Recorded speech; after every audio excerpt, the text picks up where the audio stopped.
welcome or welcome back to my channel. My name is Rachel. That is the R in the RK Stumblingbear, and I'm a reader and a writer.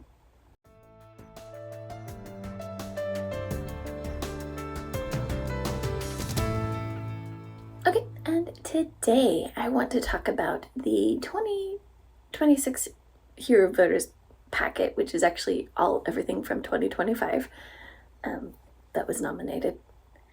Ever since the World Science Fiction and Fantasy Convention came to Kansas City in 2016, it was called MidCon 2, it was the second time, I have followed the Hugos. And for those of you who don't know, the Hugos are a fan award.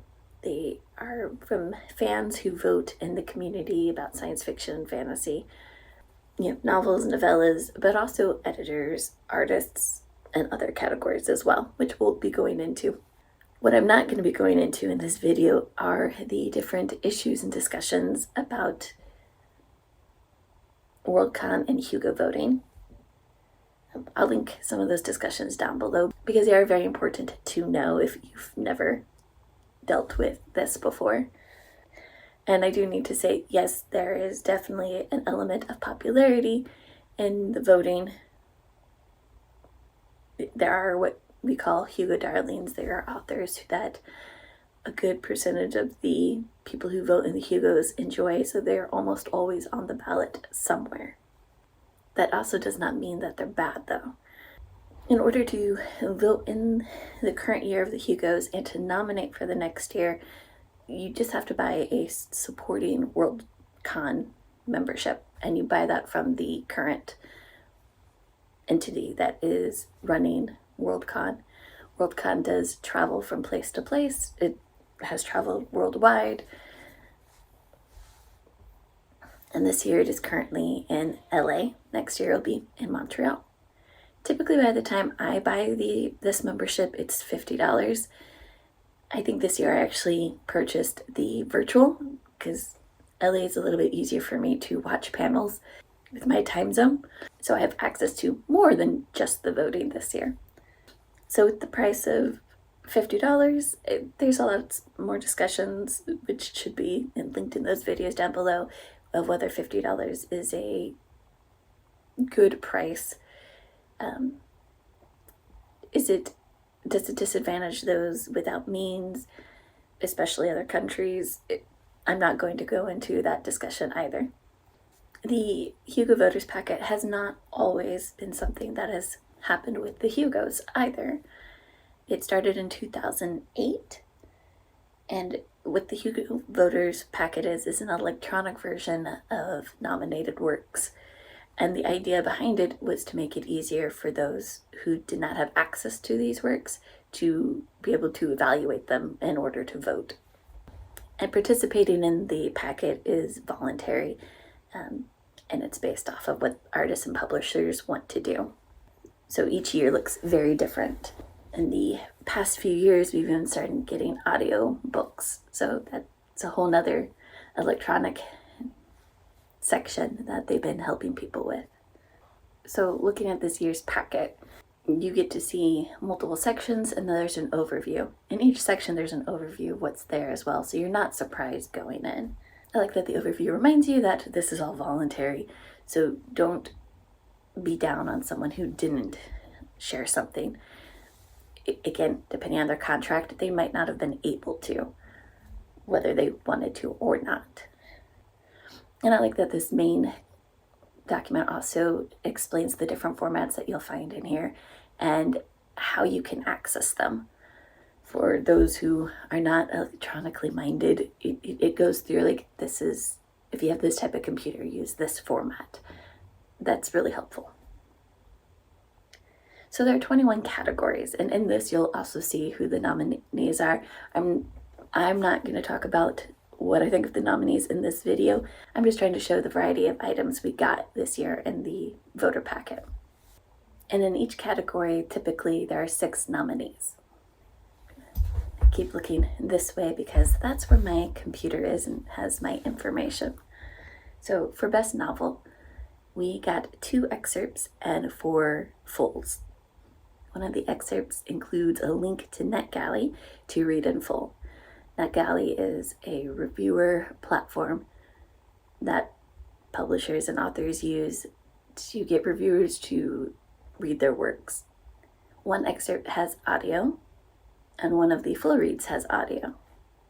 And then for the best novel, 1,153 ballots were cast for 555 nominations, and the finalists range from 126 votes to 210 votes.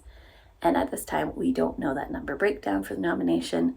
When they told us the nominations, they put everything in alphabetical order.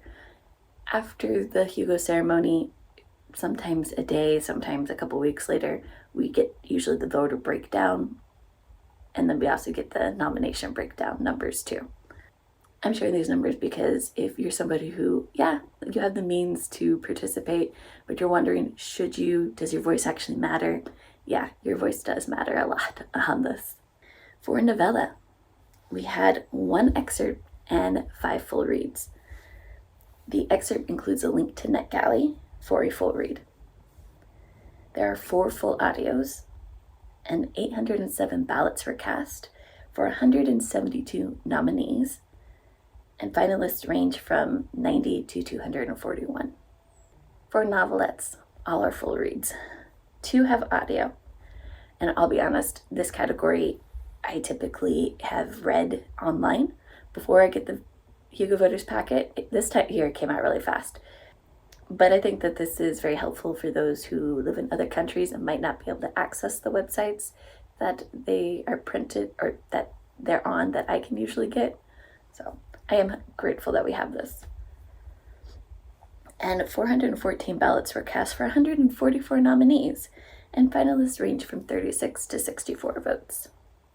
For short stories, all are full reads. 5 have audio. 1 has a link to a video option. This is another category that I tend to read online.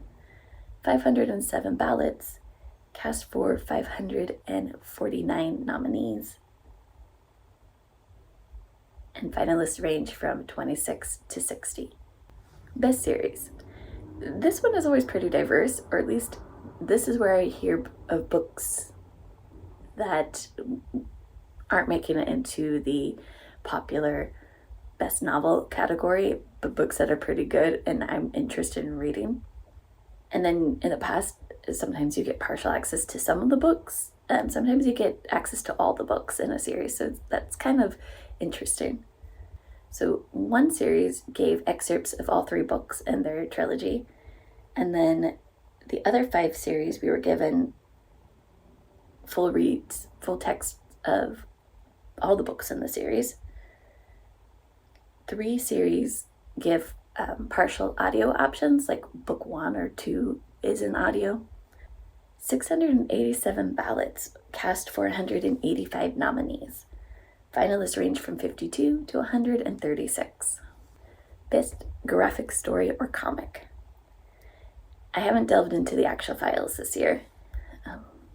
I prefer reading my comics and graphic novels physically, but I have in the past used these files to read things for nomination. But it looks like we've been given fulls of everything, or at least in one case, everything that's relevant to 2025. So it's not like the whole series, but it's what was done in 2025. 362 ballots cast for 243 nominees. Finalists range from 19 to 42 votes. Best related work. And then this category is very diverse. This is where you get a lot of like nonfiction, or you'll get like commentary, very specific commentary. I've seen plays that have happened at Worldcons be nominated, or Worldcon or award winner speeches have been here too. You get a variety of things. For our written works, and we were given full reads, 2 of those have audio options. The podcast episode is audio, and the online spreadsheet that was nominated, which I actually use, has links and like as an info sheet and then links to the spreadsheet. 479 ballots cast for 250 nominees. Finalists range from 31 to 70 votes. Best dramatic presentation. Long form. This one is also kind of hit or miss for me. I think a lot of times because these are big name shows that they don't always want to participate in the Hugos. For example, one didn't send anything at all. 5 have given links to still images, whether like that's post-production or during production. 1 gave the movie script and a link to watch the movie. 650 ballots cast for 149 nominees, and finalists range from 85 to 313. And I think I know which one is the 313, and I did nominate it, if I'm right. We'll find out later. Best dramatic presentation, short form. So again, hit or miss. It really depends on who the movie company house, production house is. But this year, all 6 sent links to stills, so you get to see pictures. 4 sent episode scripts, which I rather enjoyed because 3 of these are on Apple TV, and I don't have a subscription to that. But having the scripts, I could read through and be like, okay, I can see what happened here. In one case, I'm now interested in watching that show if it ever goes onto a different platform other than Apple TV. 1 sent a link to the trailer of the series. 1 sent a link to the specific episode that can be watched. However, that does have a caveat that the linked episode only works if you use it in the UK. So that's why I said this one is hit or miss. It depends sometimes where you live, what access you actually get. 571 ballots cast for 249 nominees. Finalists range between 40 and 96 votes. Best games. This can be video games or it can be RPG, like board games, anything that has like a story game-wise. But it's usually filled with video games. 1 game sent nothing. 5 sent information and links to game materials. 4 sent game codes that can be used to play the game. These are usually limited in number, and as I am not a gamer, I don't request them. And so I don't know if these codes allow you full play or partial play. I don't know what you're getting from them. 357 ballots cast for 159 nominees. Finalists range from 29 votes to 110 votes. Best editor, short form. 4 sent editorial statements, and all 6 sent some form of the work that they have worked on, which this is also kind of cool because then you get to see more works that you weren't aware of. 305 ballots cast for 128 nominees, and finalists range from 30 to 84 votes. Best editor, long form. All 6 sent editorial statements. 2 sent arcs of the edited works. The other 4 have included a list of what qualifying works they worked on. I always enjoy this category because if I liked one of the works they worked on, I'm interested in trying the other things that they've worked on. And again, I find books on their list that I might not have heard of because they didn't hit it big popularity-wise. 234 ballots cast for 95 nominees. Finalists range between 27 and 74 votes. Best professional artist. 1 did not send anything. 5 sent something. This can be art samples to a graphic novel to a link to their websites. I haven't looked at these yet. 228 ballots cast for 220 nominees, and finalists range between 10 and 28 votes. Semi-prosy. This means they pay the authors, but do not make enough money to be considered a full-time job for staff and editors. All 6 contributed text works, and 2 contributed audio works. 324 ballots cast for 93 nominees. Finalists range between 34 and 100 votes. Fanzine. Fanzines are 100% created by fans. Authors probably aren't getting paid to participate. All 6 contributed text works, 224 ballots cast for 61 nominees, and finalists range between 33 and 66 votes. Fancast, which incidentally, booktube videos are eligible for this category and have been nominated in the past, but not this year. This year it's dominated by podcasts. All 6 provided links to episodes that aired in 2025. 4 provided audio files of a few of the episodes. So then if you don't have access to that platform, you can still listen. 370 ballots cast for 198 nominees. Finalists range between 31 and 69 votes. Fan writer. These are people who write about science fiction and fantasy and various industry stuff for free. All 6 have given an introduction or bio and links to relevant works published in 2025. This is exciting for me because one of the people who are nominated, I have worked with them with the self-published science fiction contest. Yes, I know. Anytime there's a link, I do plug that contest. He is one of the runners of it currently and one of the judges. So I was very excited to see that he was here on this list. 308 ballots were cast for this for 158 nominees. Finalists range between 22 and 54 votes. Best fan artist. All 6 gave art samples. 176 ballots cast for 136 nominees. Finalists range between 12 and 22 votes. I haven't gone through these files yet myself. Best poem. This is a newer category. It was in Seattle last year and it's part of this one, so I'm not sure if it's going to continue, but it's kind of cool to see this category. And I say that as someone who is not a poetry fan. All 6 gave full text, 1 gave audio, and this is another category that I have been able to access online. I realize my privilege, yes. 202 ballots cast for 229 nominees. Finalists range between 12 and 35 votes. Lodestar for Best YA. This is not a Hugo, but it's given at the Hugo Awards.